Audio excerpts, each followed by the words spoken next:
Well, welcome everybody. Thank you all for coming out tonight despite the bad weather. I'm excited to discuss college return on investment in just a moment, but first I want to introduce myself.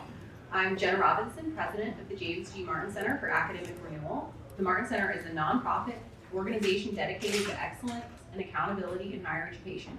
We advocate responsible governance, viewpoint diversity, academic quality, cost-effective education solutions, and innovative market-based reform. You can find out more at jamesgmartin.center. And now I'll introduce you to our guest tonight, Preston Cooper. Preston is a senior fellow at the American Enterprise Institute, where his work focuses on higher education ROI, student loans, and higher education reform. Before joining AEI in his current role, Dr. Cooper was a senior fellow in higher education policy at the Foundation for Research and Equal Opportunity, a research analyst at the American Enterprise Institute, and a policy analyst at the Manhattan Institute for Policy Research. It's great to have you here tonight, Preston. Thanks very much for having me, Jenna. So you did some recent research on college ROI entitled, Does College Pay Off? A Comprehensive Return on Investment Analysis. So first, the $10,000 question. On average, does college pay off? Well, I'm going to answer that question with a resounding sometimes. So yes, on average, the average college degree does pay off. But as we've learned in recent years, there are big exceptions when college is not always a smart financial investment. And this happens when students are paying far too much in tuition relative to what they're earning after graduation. Sometimes when they're choosing a major that just doesn't have a whole lot of labor market potential, so they don't get a job that really allows them to get those college level wages. And then the other problem is that 38% of students do not graduate within 6 years, and students who do not graduate on time basically end up with a lot of the costs of college, the debt from college, but very few of the benefits of a degree. So if you are choosing the right major, going to a relatively affordable school, and you're sure that you're going to graduate on time, college is probably going to be a great investment. But if one of those three factors is not true, it can be a bit more of a question mark. Now, tell us a little bit more about the research. Where did you get the data? How many universities does it include? Does it include, graduate school, undergrad? What's in it? You're asking me a methodology question, which is very dangerous, Jenna, so I'm not sure how long I'm going to go on here. So the data comes from a new data set called the College Scorecard, which is published by the U.S. Department of Education.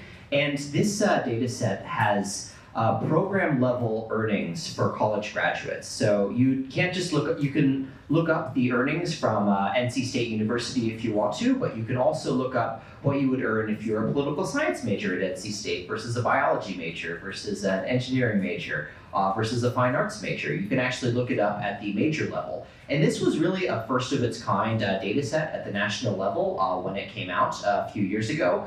A lot of the times, students did not have this information. They didn't necessarily know that if I choose this major, I'm not going to do quite as well financially as if I choose to major in engineering.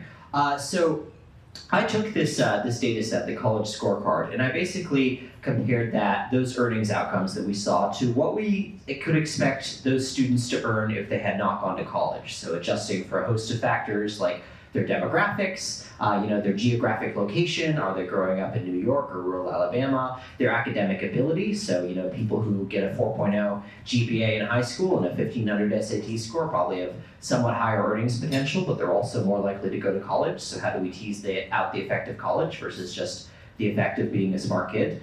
And then finally, we look at the costs and risks of higher education. So the cost of tuition, the opportunity costs, the time that you spend out of the labor force, the lost wages while you're earning that degree, and then the risk of not completing. As I mentioned before, only 62% of students finish college within 6 years. And so the risk that you're not going to complete is something that we also need to take into account. So we put all that together. We basically look at what's the increase in earnings over your kind of counterfactual self that you can expect from college, subtract the costs, adjust for the risk of non-completion, and there you have an estimate of return on investment for 53,000 different degree and certificate programs, ranging from a certificate in cosmetology that lasts for a few months to all the way up to a PhD program that might last for years. And we found, on average, again, higher education pays off, but there are very big exceptions, which I'm sure we'll talk about a bit more. So I just want to specify here, the the time to degree, the likelihood of dropping out, all of those things you have individualized for each program. Is that right? So some of that stuff we have at the institution level, like the graduation rates, but for the earnings and the counterfactual earnings, we're able to get that at the program level. Okay, excellent. So how is your work different from other ROI tools that students might have seen? Because I've seen some, and it just says, the return is always great for everything. Go to college no matter what. How is your work different? So a lot of those other kind of analyses of ROI, I think, have a few shortcomings. The biggest one is usually they're not taking into account the risk of non-completion. So they're just assuming that you're getting that degree, you're getting all the earnings benefits of that degree, life is great. But as we know, 38% of students don't finish college, and at some colleges, that percentage is more like 80 or 90%. There are some colleges out there with a 10% graduation rate, and often students who are going to those places are not doing very well economically. And the other kind of big addition I think my ROI research makes is we actually estimate a tailored counterfactual for each program. And what I mean by that is we can look at the typical student who is entering each program, so the political science program at NC State versus the biology program versus the engineering program and so on. We can look at those students' demographics, their typical levels of academic preparation and ability, and we can use that, cross-check that with other data sources to estimate what we think that student in particular would have earned if they had not gone to college. And so a lot of other ROI analysis will just compare, college graduates to the typical high school graduate, but that has a lot of shortcomings because, high school graduates and college graduates are different along a lot of dimensions. If you go to college, you might be more motivated, you might have higher academic preparation, you might come from a different family background. All this stuff is correlated with your decision to attend college, but all of that stuff is also probably correlated with how much you're going to earn after graduation. So we have to tease out, how much of that boost in earnings is from the college degree versus how much is just due to the different types of students who are going to college. And we try to adjust for that in my analysis, but not every ROI analysis does. That's really good to know. I think that your analysis, it is different from others, and I think it's doing real service. So if a student is thinking about his or her post-secondary path, what matters most in terms of ROI? Is it the institution that they choose? Is it the major that they choose? Is it both? Is it something else entirely? What can you tell us about that? Well, I'm going to cheat and say all of the above, but no, the major is very important. I mean, don't listen to anybody who tells you that, your college major doesn't matter. There's a lot of evidence it absolutely does matter. Somebody who is majoring in engineering or computer science, the estimated ROI for those is well north of $500,000 for a lot of those programs. The lifetime ROI is above $1 million. But then if you look at other majors such as fine arts and English literature, I mean, the ROI for those is extremely low, sometimes close to zero. And for some programs, the ROI is negative, which means that, if you get this degree or you pursue this degree, I should say, because there's a risk of non-completion, you might be worse off than if you had not gone to college at all. And so the major really does matter. That's not to say that, those majors that tend to have lower ROI, they're worthless. I mean, I think that there's still a lot of value to some of those majors, but we absolutely can't lie about the fact that some majors are gonna give you a lot more preparation for the labor market than others will. Some skill sets are just more in demand from employers than others. That's a reality that we can't escape, and college students should take that into account when they're deciding on their college major. The other factor I really want to mention is the completion rate. I talked about this before, but with a 38% chance of not finishing a college degree, making sure that you're in a position to finish that degree is really, really critical to making sure you're going to get a good financial return from college. So part of that is making sure that you have the academic credentials to complete college, making sure that you're getting good grades in high school, you're getting a good score on your standardized tests, but also making sure that you're going to a college with a good track record of graduating its students. The institution does matter. Some institutions are just a lot better at getting students over the finish line than others. And so that choice of where you go to college is going to matter a lot for that reason as well. All right, I want to drill down a little bit. So imagine that a student has already chosen that they're going to be an engineer. At that point, if they choose a school that in general graduates their students? Does it really matter if they go to a public flagship versus an Ivy League? Well, it doesn't matter that much. I mean, so engineering is going to be a pretty good bet across the board. That being said, some schools are going to do better than others. And so we have a table on our website, freop.org, freopp.org, where you can look up the estimated ROI for all of these 53,000 degree and certificate programs. And you can look up engineering if you like and see which programs out there have the best ROI. Public flagship universities tend to do very well, across the board, not just on engineering. Sometimes there can be a premium for going to a more selective college. That's especially true in majors like business, where a professional network can be very valuable, making those alumni connections, that can be very valuable. So, I don't want to say that there's no benefit to attending a selective college, but I do also want to make sure that we understand that going to a public flagship college or even a regional public university, if you're choosing the right major, if you're choosing something with a whole lot of labor market potential, that can be an excellent financial decision, sometimes even better than going to an Ivy League school. All right, so flip that question on its head. You've decided you want to do fine arts, and you love the fine arts. What is your best bet for actually making sure that your fine arts degree isn't going to make you worse off? Other than graduating, actually sticking with it. How can you have a career in the fine arts and do the best possibly that you can in that field?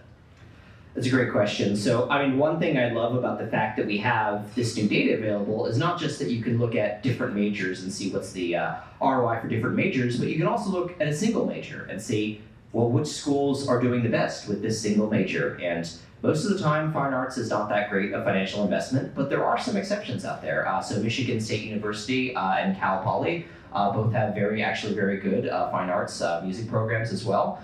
And this is kind of due to a number of different factors. Sometimes if that institution has a good career services office, which helps you make those connections to the labor force, helps you really get into the industry, helps you find an internship that's relevant so you can start making those connections in the industry. Maybe that'll be a pathway to the first job. All those things can help turn a degree which typically does not have a great labor market value into something that's a better investment. So yeah, I want to be clear. Don't want to poo-poo fine arts, but do think that if that is what you have your heart set on as a student, it's important to be very careful, very deliberate about which program you're going to, because it is going to be harder to get a good return on investment for that major. So I want to go back to methodology. That maybe against my better judgment, but what are your assumptions about public schools and in-state tuition?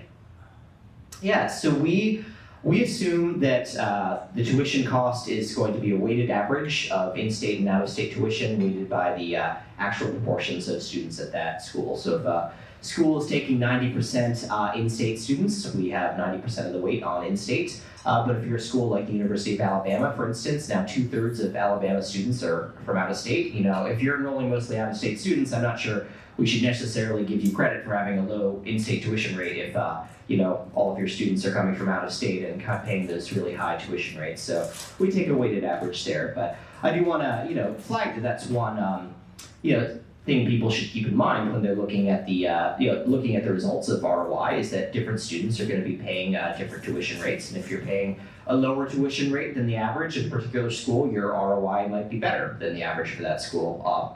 Same as the flip side, if you're paying a really high tuition rate, if you're paying the sticker price, your ROI might not be as good as the average. So it really is an individualized kind of decision. All right, so let's turn to grad school then. Are there any big picture takeaways? Are professional degrees better than master's degrees, better than PhDs? Let's start, at the top level. What can you tell us? So graduate school is really what keeps me up at night as a as kind of a federal policy person. So just to kind of set the stage a little bit. So half of the new student loans originated in the United States every year are for graduate school.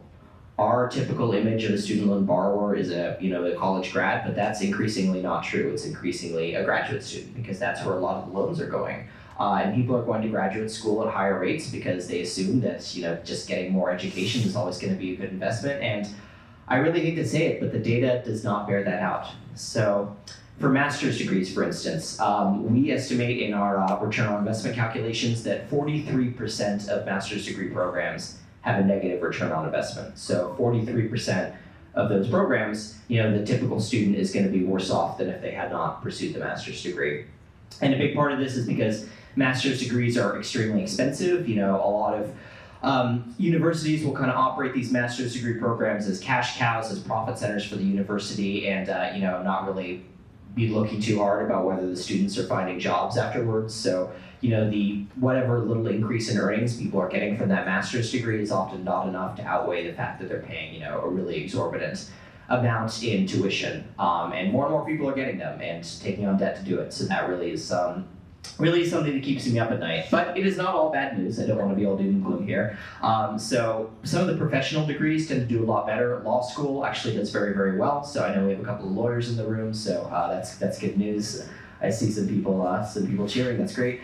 Medicine, dentistry, veterinary school, those all tend to do very, very well. It's very expensive. I mean, often people are taking on 6 figures in debt for those degrees, but the salaries that people are getting after they graduate with those degrees, the MD and so forth, are more than enough to compensate you for the for the debt you're taking on. So. Master's degrees, definitely want to be very careful with those. Professional degrees, law school, medical school, usually tend to be a safe bet.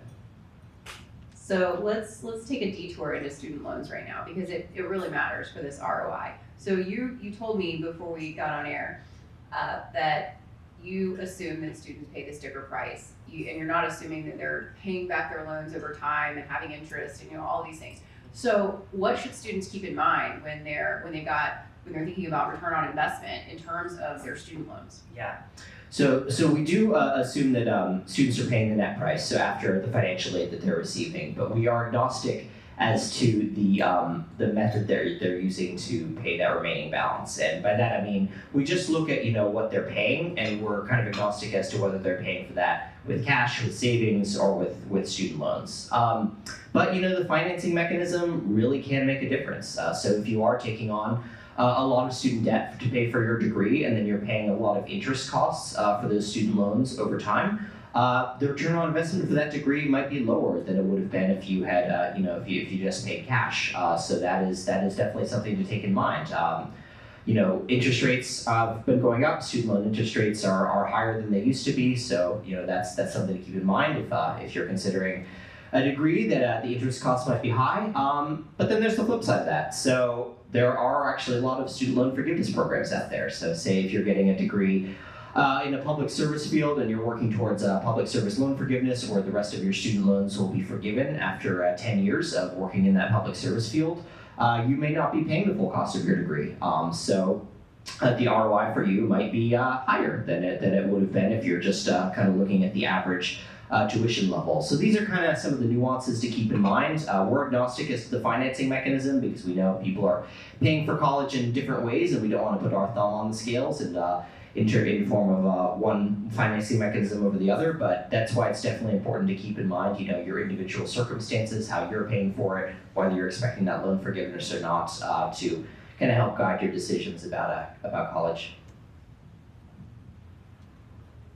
So when a degree doesn't pay off, what's the biggest driver? Is it expense, non-completion, poor job prospects? What can we learn from your research? Well, I would say it's all of the above, but if I had to pick one factor, I would say it's non-completion. So we calculate 2 versions of ROI. So one version says, if you have a 100% chance of graduating with your degree on time, what would your ROI be?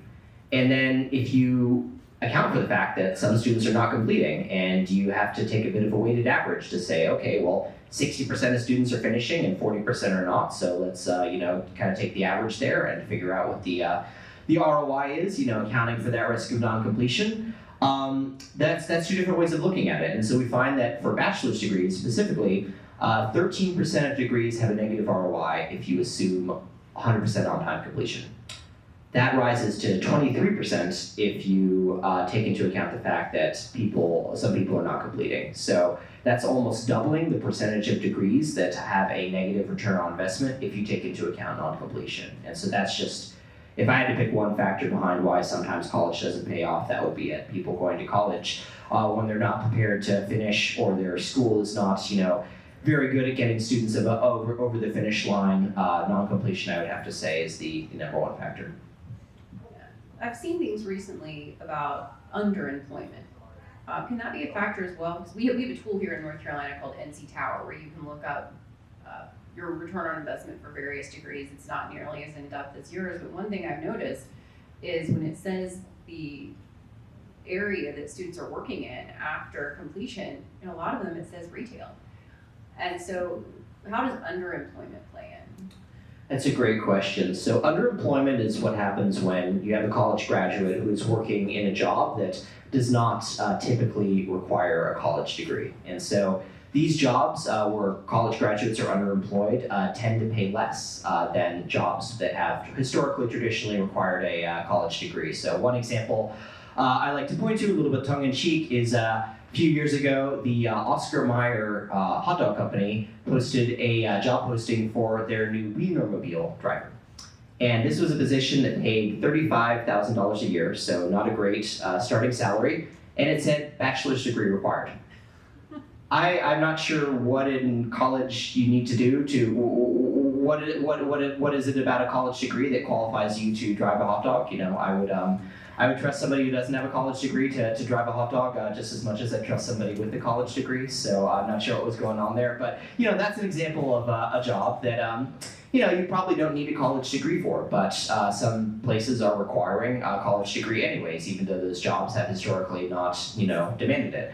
And so when college graduates end up in those jobs, and we see it's about 45% of college graduates end up in a job that has not traditionally required a college degree, their earnings are typically a lot lower than college graduates in historically college-level jobs. It's about $40,000 at the median for underemployed college graduates versus $60,000 for not underemployed college graduates. So a really big gap there, and that's concerning to me. That the benefit of college for society, at least in economic terms, is supposed to be that we're going to train college graduates for jobs that need a higher level of human capital, need more training. But it turns out that for a lot of college graduates, that doesn't end up being the case. That a lot of college graduates acquire all this human capital in college, spend all this money, spend all this time, and they end up working in a job that is not necessarily using that degree. And it's a reason why a lot of programs often don't pay off. So you anticipated my next question a little bit by talking about benefits to society. Here in North Carolina and in many other states, taxpayers are picking up part of the bill for sending students in-state to colleges and universities. So what are the takeaways for taxpayers and for legislators? What is the return on investment for them? And can your analysis give them any information about that they need? Absolutely. So yeah, this information is not just of use to students, it can also be of use to policymakers and to institutions themselves. I'm surprised often when I talk to people who work at colleges and universities, they actually have no idea about the ROI of some of their degrees. They just thought, oh, well, I thought the dance degree was definitely going to pay off. I'm so surprised that, people are earning $20,000 a year after graduation. But it can also be of use to policymakers. So, state budgets can be tight. The federal budget, is tight these days, $36 trillion in debt. And I do think that we need to be a little bit more deliberate about how we're funding, different degree programs at colleges and universities. Both federal and state taxpayers invest a lot through state appropriations, through financial aid programs to help make college affordable for students. But we do need to ask, what are college students getting on the other side? Are they actually graduating with those degrees? Are they getting degrees that are going to help them in the labor force? Policymakers do need to ask themselves those questions. And there's a few things, that they might consider doing. So some states have adopted performance funding models where some of the funding for the university is tied to whether graduates are actually getting jobs and what they're earning after graduation. There's some proposals in Congress right now to basically do skin in the game for student loans. So if students are not earning enough to pay back their loans, the college is on the hook for a portion of that.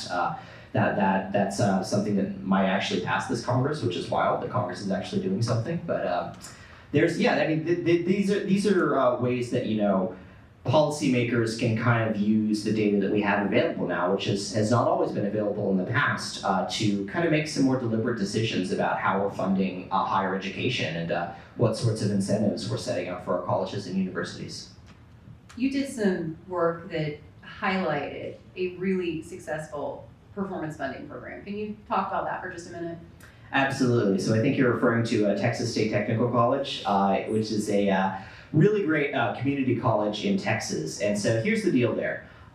Their state appropriation from the university is 100% based on what students are earning after graduation. So they look at, when students graduate or they leave the school, they get a job, they start paying taxes. The state looks at, okay, well, how much is coming in taxes? How much are the students earning? And then the college gets a percentage of that. So it really is performance funding taken to the extreme. And so if those students from Texas State Technical College are not getting jobs and they're not earning a lot of money, the college doesn't get paid. And so this has really fundamentally realigned incentives for Texas State Technical College. They adopted this new funding formula back in 2011. And when they did, they had to make some hard choices. So the chancellor will talk about how they had to shut down 13 programs which were not getting graduates jobs. They were not having a return on investment. They expanded some of their programs that were doing really well. They added some new programs. And what happened was starting salaries for their graduates went up by about 30% in just 5 years.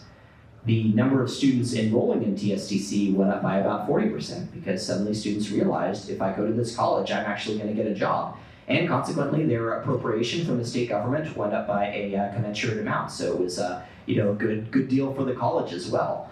And so I really think that it's not just about looking at a spreadsheet and saying which programs pay off, which programs don't, but it's also about fundamentally realigning the incentives for colleges, making sure that the North Star is how can we make sure we best serve students? How can we make sure that students are being set up for a good life? I had the privilege of visiting Texas State Technical College last year. I was talking to the director of the culinary arts program, which is not traditionally a super high-paying field, but she said, we also take return on investment for this field very seriously, and we do not let recruiters come on campus to recruit our students if they pay less than $18 an hour. So there's a minimum floor for how much these jobs have to pay before we'll even let people come on our campus to try and employ our students.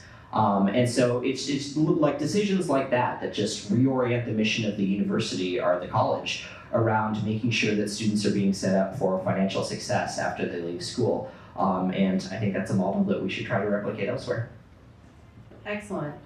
That's a real success story. So on the opposite end of going all in on ROI, what about the non-monetary returns to college? Creating responsible citizens, making students better members of their community, character formation, creating lifelong learners, all the things that colleges, say they're going to do, and I hope in the best circumstances actually do. How should we think about these questions?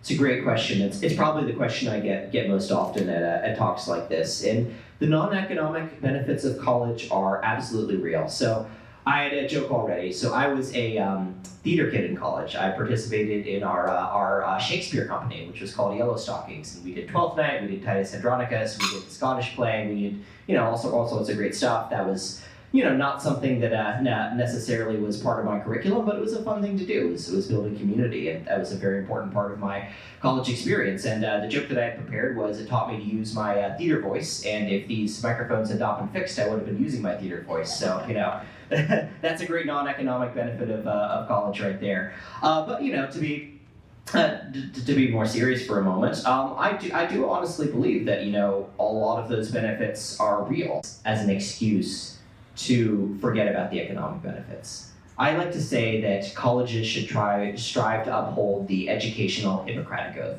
So first, do no harm, do no financial harm, that is.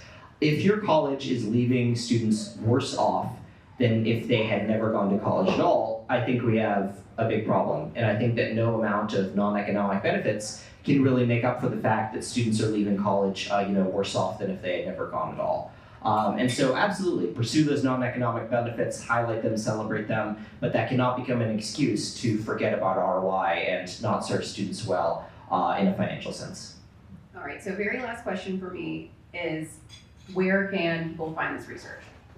So this research was conducted under my former employer, the Foundation for Research on Equal Opportunity, or FREOP.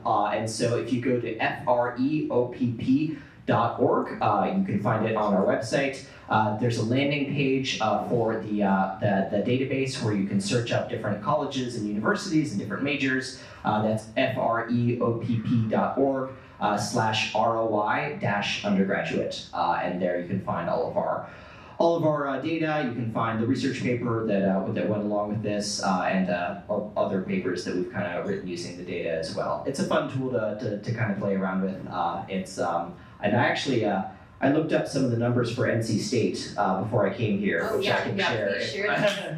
I don't know if I need to have a trigger warning before this, but NC State's best program at the bachelor's degree level is chemical engineering, which has a starting salary of $78,000 and an ROI of $1.7 million. And then at the other end, we have a arts, entertainment, and media management degree, which has a starting salary of $21,000 and an ROI of negative $31,000.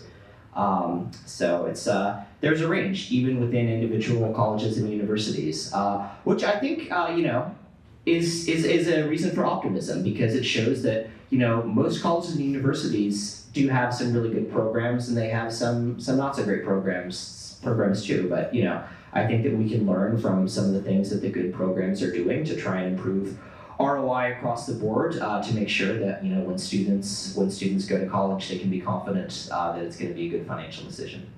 Excellent. Well, thank you so much, Preston.